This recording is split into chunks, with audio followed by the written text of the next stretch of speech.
Emil, di ka dito. Uy, ano yan? Parang may gagawing illegal na. Baka hindi. Pustahan tayo. Anong pustahan? Alam mo naman may gusto si Damian kay Anya, di ba? Sus, obvious na obvious naman eh. O ano meron? Pag umamin si Damian kay Anya ngayong taon, panalo ka. Pero, pag hindi siya umamin, talo ka. Tutulungan mo ko. Paano? Pagsisilosin mo si Damian. Pagsisiloso ng puta. Ano ka bata? Kakakay-drama tsaka Wattpad mo yan eh. Dali na! Huwag na. Di man bagay si boss tsaka yung hampas lupa na yun eh. Pinamamakaw. Pag nanalo ka kahit anong gusto mong bilhin, bibigay ko. Kahit ano ah. Sige G. Sure win na to. Baka boss ko yan. Amin agad yan. Wow, taas ng confidence ah.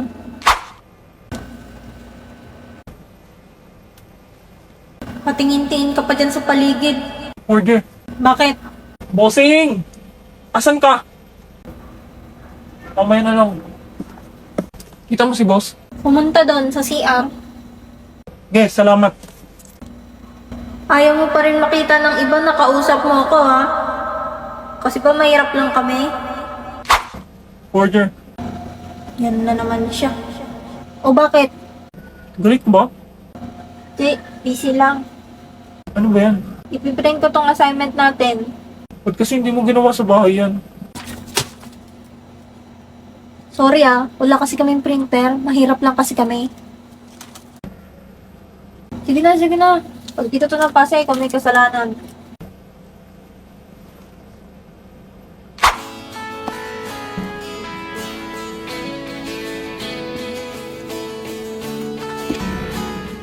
Ba't ganun? Parang iniiwasan ako. Dati siya pang lapit ng lapit sa akin.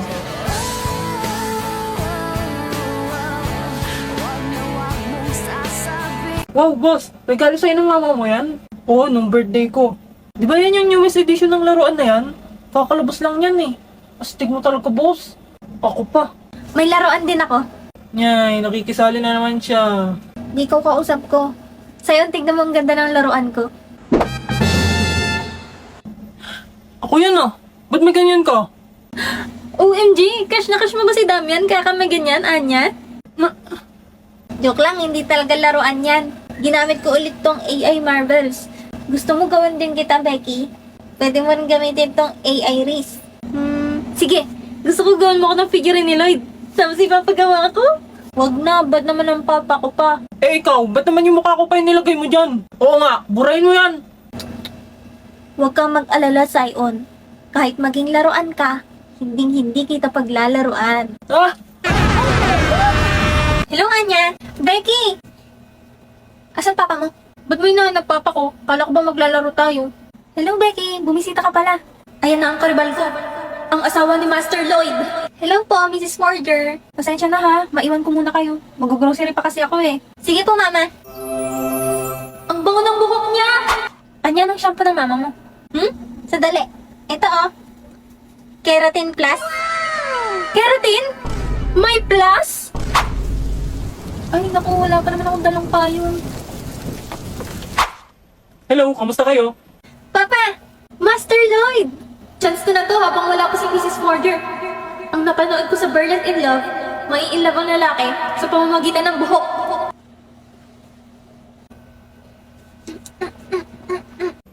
Ha? Anong ginagawa ng mga batang to? Nakauwi na ako. Nandito na ulit siya. Ano nangyari sa iyo? Bakit basang-basa ka? Abutan kasi ako ng ulan eh. Nakalimutan ko magdala ng payong. Sandali lang ha, ilalapag ko lang itong grocery ko. Ang bango. Ha? Ano yan, Lloyd? Ay sorry, buhok mo pala yung naamoy ko mabango. Hala, naglalandian si mama at papa. Hindi no? Oh, Alam, Miss Becky, tumayo ka dyan. Becky, nililinis mo ba yung side namin? Becky, anong problema? May masakit ba sa'yo? Iba talaga pag nakakeratin. Good morning. Starting today, isa na akong ganap na high school student. Everything should be perfect. Woke up prettily? Check. Wear my new uniform prettily? Check. At bago ako umalis, lalamanan ko muna ang sigmura ko habang nanonood ng drama. Lia, lumaban ka!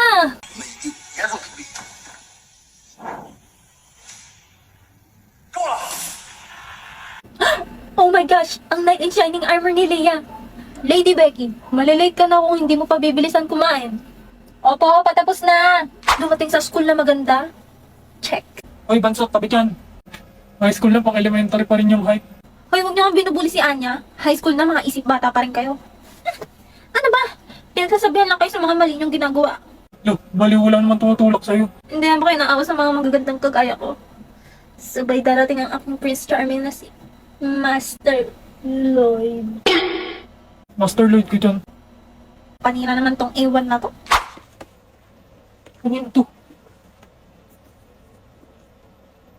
Wishlist. Mapayungan ng pogi. Ay, akin na yan. Pagka pumupulot ng hindi iyo. Ba't ikaw pa nakapulot nito? Anya, panoorin mo na kasi itong drama na sinasabi ko sa'yo. Ang favorite ko ngayon. Crushing on You. Crushing on You? Tungkol saan ba yan? Ganito yung story. Si Leah Morin, nasi siya nung baby pa siya sa ospital. Tapos yung nagnakaw sa kanya, iniwan siya sa tambakan. Buti na lang napulot siya ni Larry Morin. Bagalan mo lang, parang minumura mo ako eh. Tapos kahit mahirap lang sila, magaling naman siya sa school. Kaya lagi siyang binubuli ng babaeng ni Swap sa kanya nung baby pa siya. Si Stacy Wright. Nung nalaman ni Stacy hindi siya tunay na anak ni Emma Solo, yung pinakamayaman sa Hallweek, sinabata siya yung DNA results kasama si Gary. Tapos hanggang sa plano na nila yung pagpas ng kay Leah. Over naman sa spoiler. Oh my gosh! Di talaga mahilig sa mga love story mo, Becky. Tsaka wala akong pambili ng pinapanooran mo. Eh, free lang naman tong may lolo app. Tsaka magaganda yung mga story dito. Thousands of titles at iba't ibang genre. Lahat kasing exciting ng Korean dramas. Dali tingnan mo, ang daming options dito, oh. Kung curious ka anong next na mangyayari, i-download mo na ang Melolo. Ang link ay nasa bio ko. Kung gusto mong mapanood ang buong episodes ng free. Sige na nga, da-download ko na yan. Sure yan ay, da-download mo ah. Oo. 我先读一下啊。2024年的3月6日，第一，希望你念以后不用再听他。第二，考上大学。第三，希望以后每一个下雨天，我都不用再独自撑伞。 Ito pala yung ginagaya ni Beckett. Ay, natapos na yung pinapanooran kong cooking show. Wala na tuloy akong paggayahan. Gumawa na lang kaya ako ng sarili kong recipe. Ah, wag mo! May alam akong panoorin ng mga cooking show. Download mo po yung IPTV Smart Player, ma. Madami yung channels, hindi yung cooking show. Tapos libre lahat. Galing naman, Anya. Tapos maklik mo yung add playlist. Tapos import playlist URL. Kabisadong kabisado mo na ka. Dapat ganyan ka din sa school, ha? Mo naman. Lagyan mo na po ng name. Yours Kitchen. Ayan. Sa URL naman malalagay mo iptv.llc. Tapos pipili ka na ng color. Red para spicy. Hala, magmamaanghang ka ma? What if? Ay, awa na lang talaga. Ano yun? Sabi ko save mo na, tapos punta ka na sa cooking. Wow, ang dami nga! Thank you, Anya! Yor, bakit? Red na red yung ulam. Nag-try kasi ako ng Spicy Lloyd. Sinundan ko yung cooking show na tinuro ni Anya. Ano yan pa? New meta.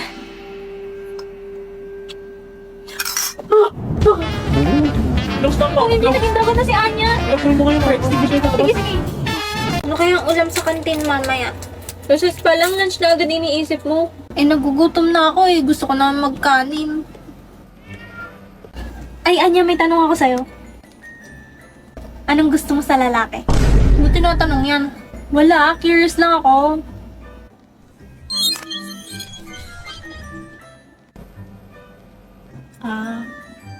Ano? Gusto ko yung hindi sunod ng sunod sa akin. You mean, ayaw mo ng clingy? Oo, tsaka gusto ko yung ayaw sa akin. Kagaya ni Damian. Huh? Hindi no? We, di ba crush mo siya dati? Yok! Saan mo napulot yan? Ayoko sa kanya kasi binubuli niya ako dati. Sabi mo gusto mo yung ayaw sa'yo. Eh di yan. Gulo mo naman. Hindi kasi ganon. Ayoko yung may feeling sa akin. Alam mo may gusto sa'yo si Damian? Hindi! Ay basta! Huwag ka na magtanong ng ganyan. Basta ayoko sa kanya. Hala, ano ba yan? Ano nga kasi? Huwag na nga itanong. Kulit mo ah. Basta ayoko sa kanya. Mukhang problemado si boss, ah. Oo nga, no. Aga-aga nagre-relapse. Boss, anong problema? Ha? Wala naman akong problema. Dali na, boss. Baka matulungan ka namin.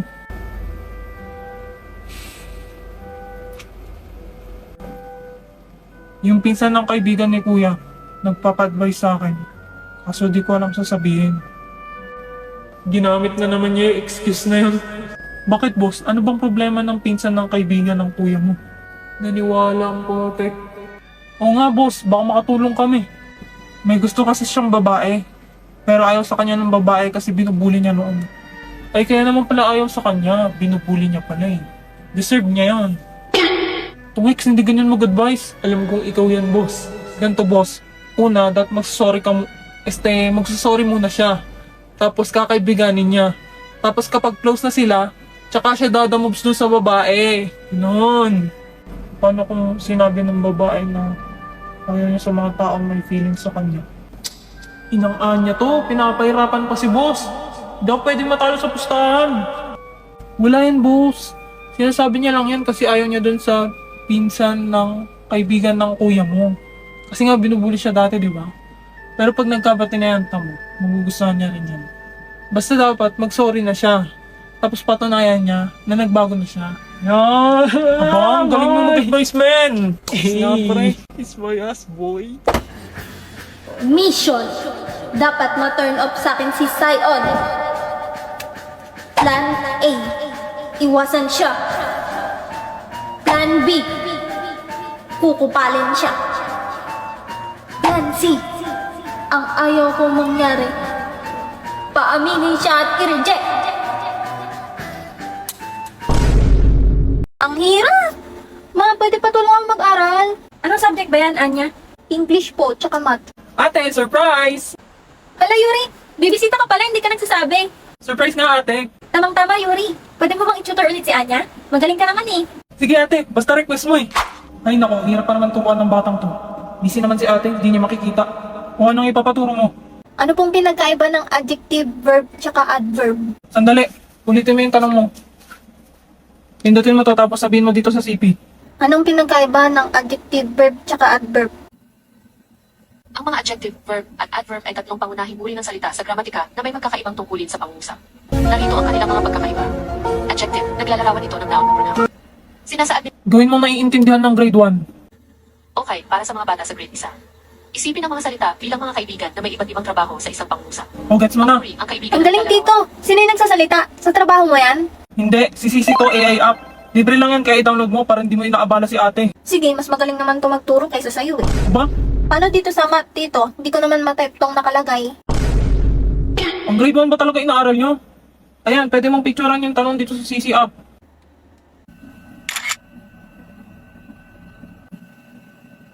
Solve the square root of x minus 3 to the power of 2 is equal to 1. To solve for x, we need to isolate Alang galing! Magmerienda muna kayo. Yes, namiss ko luto mo ate. Hala, Yuri, ano nangyayari sa'yo? Tito. Sisi, anong gagawin kapag na-food poison ng isang tao? Kung wala na yung agad tawagan ng sandaan at gawin ito o dalhin agad sa Yuri! Yuri, huwag ka sasama sa liwanag. Dali natin sa hospital si Tito. Ang paggamot